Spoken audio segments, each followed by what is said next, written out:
Hi folks, in this video of Rambles with Robin and Ruby, I provide a little insight into life in the Alpine at Keno Hill, Yukon. The Keno area is located about 350 kilometers north of Whitehorse in Canada's Yukon Territory, within the traditional territory of the First Nation of Nacho-Nayakdun.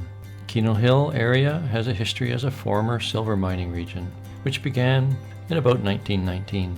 Because of that past mining history, there are old roads that provide access to the Alpine.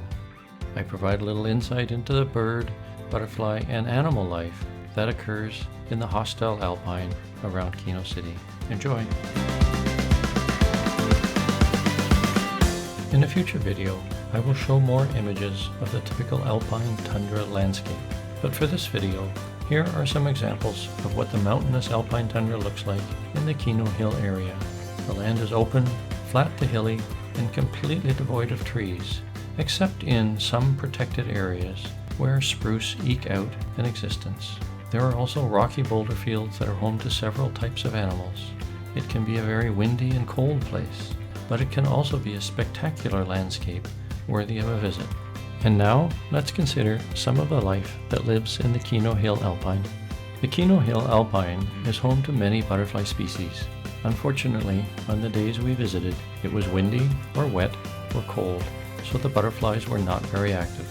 However, the Keno Alpine Interpretive Center has a very good display that illustrates many of the common and rare butterflies found in the local Alpine. There is even an Alpine butterfly trail that you follow across the rocky Alpine tundra through prime butterfly habitat.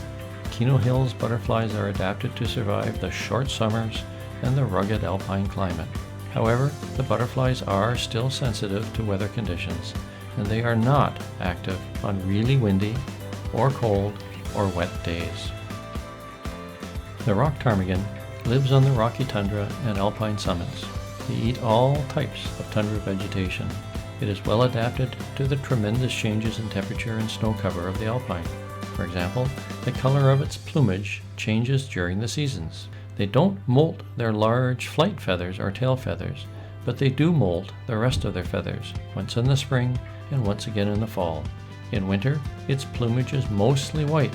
In the summer, the male develops a brown-gray feather on its head, neck, and back, and looks a little splotchy.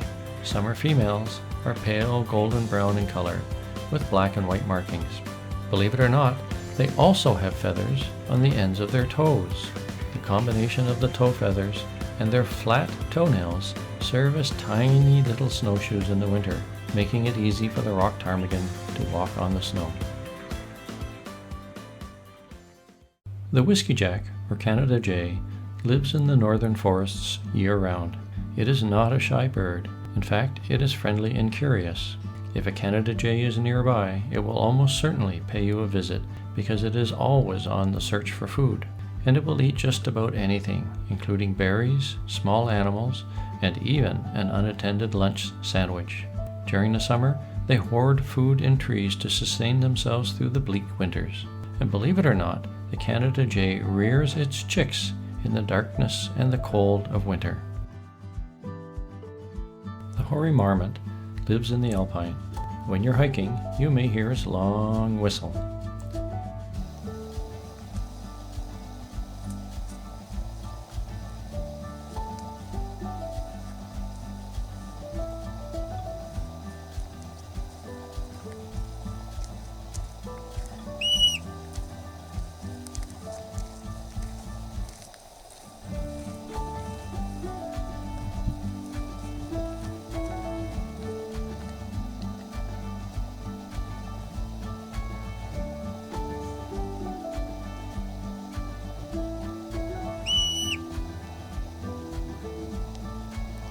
They aren't shy, so if they're around, you may be able to sit and watch them feed or sunbathe, but it's best to watch them at a distance so as not to disturb them. They can live up to 12 years of age. In Yukon, the Hoary Marmots are only active from about early May to August. They hibernate from September to April. They are social animals, and they live in small family colonies with as many as 11 members. During the summer, the marmots mostly feed and play and raise their young and bask in the sun. They also watch for predators like golden eagles, foxes, wolverines, bears, wolves, and coyotes. The Arctic ground squirrel is also informally known as siksik. These social animals are quite common in Yukon and are most active on warm, sunny days. They also live in colonies. Although they are light brown in color, Yukon has a small population of black or melanistic ground squirrels. Sadly, we did not see any of these totally black Arctic ground squirrels. They can live up to 9 years of age, but they are the target of just about every predator, including raptors, ermines, and grizzly bears. They hibernate from early October to mid-April, and interestingly, Arctic ground squirrels are able to supercool their bodies to just below freezing, while keeping their brains just above freezing. This is colder than any other mammal in hibernation. They eat seeds, leaves, flowers, berries, leaf buds, catkins, mushrooms, and carrion. The colored pika is a small animal that lives among the rocky alpine boulder fields above the tree line adjacent to the alpine meadows. It is related to rabbits and hares, and informally it's known as rock rabbit or whistling hare. Their common name comes from the pale patches of fur on their shoulders, which form a partial collar around their neck. They don't hibernate during the long winter, so they spend a lot of time during the short summer collecting and storing vegetation, which they eat during the long winter.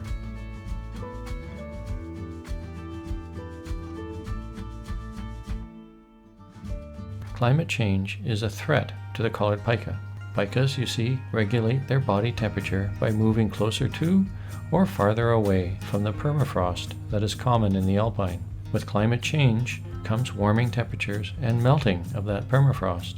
But the pika cannot adjust to the warming temperatures, so the new freeze-thaw patterns affect its life and, indirectly, the food that the pika has stored.